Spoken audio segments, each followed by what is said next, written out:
আমার জন্ম ইতিহাস হয়তো অভিশাপ। নীল আকাশের বুকে কালো মেঘের ছায়া। আমার স্বপ্নগুলো ছেঁড়া পাতায় কাটাকুটি খেলা। হয়তো ছুঁড়ে ফেলতে হয় আতপোড়া সিগারেটের মতো। আমার জন্মদাত্রী মাকেও হতে হয় লাঞ্ছিতা। আমার পরিচয়, আমি নারী। আমি সেই নারী যার জন্য পুরুষের বাঁকা চোখের তির্যক চাহেনি। নিঝুম রাতে লালসার ধাবা আমার সীমানা থমকে গেছে বাড়ির শেষ চৌঘাটে। সংস্কারের চাপে আমি আজ অসুচি, অপবিত্রা। আমি সেই নারী যাকে বস্তির ঘর থেকে রাতের অন্ধকারে তুলে ক্ষুধার্ত কামনার আগুনে দগ্ধ দেহটা পাওয়া যায় পুরো বাড়ির অন্দরে। রাজনৈতিক দাদা থেকে পুলিশ একমুখ হেসে কয়, আরে মেয়েটা দুশ্চরিত্রা। হায়রে সমাজ, এরপরেও আমার মুখে অ্যাসিড। সবটাই প্রমাণ লোপাটের চেষ্টা।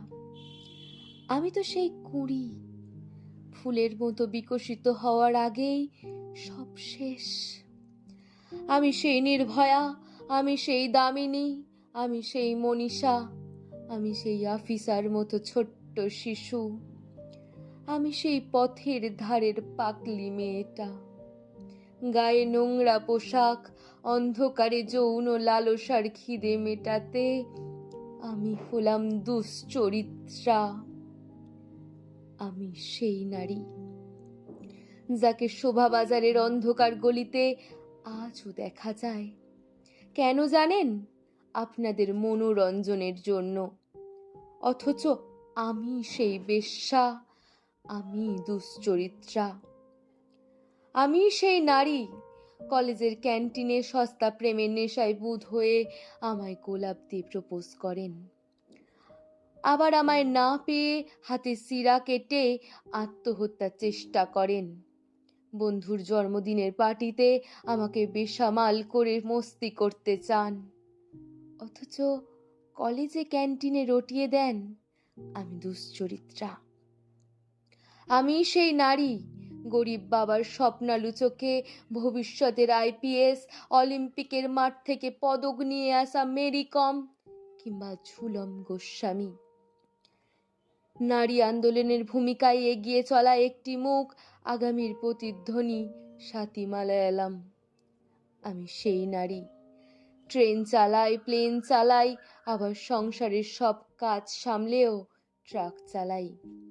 খাকি পোশাকে যুদ্ধক্ষেত্রে এগিয়ে যাই দেশের জন্য।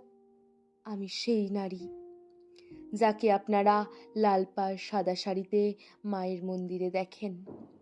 প্রতিশোধের আগুনে আমার চোখে উচ্চারিত হয় সেই মহামন্ত্র, সৃষ্টি স্মৃতি বিনাশনম শক্তিভূতে সনাতনী গুণাশ্রয়ী গুণাময়ী নারায়ণী নমস্তুতে। আমি সেই নারী যার জন্য শহর থেকে গ্রাম, আসমুদ্র হিমাচল, নতুন সংসার, নতুন আলোর ফুলশয্যার রাতে কামনার আগুনে প্রথম পুরুষের সান্নিধ্যে ভালোবাসা পাওয়ার জরায়ুর অন্ধকারে নিজের আত্মজকে স্বীকার করে আগামীর অঙ্কুরিত বীজ। কিন্তু আমি আজও অবহেলিত। কৈশোরে বাবা মায়ের কাছে, যৌবনে স্বামীর কাছে, বার্ধক্যে সন্তানের কাছে একমুঠো কাঙ্ক্ষিত ভালোবাসার জন্য। আমি সেই নারী আজও অপরাজেয়।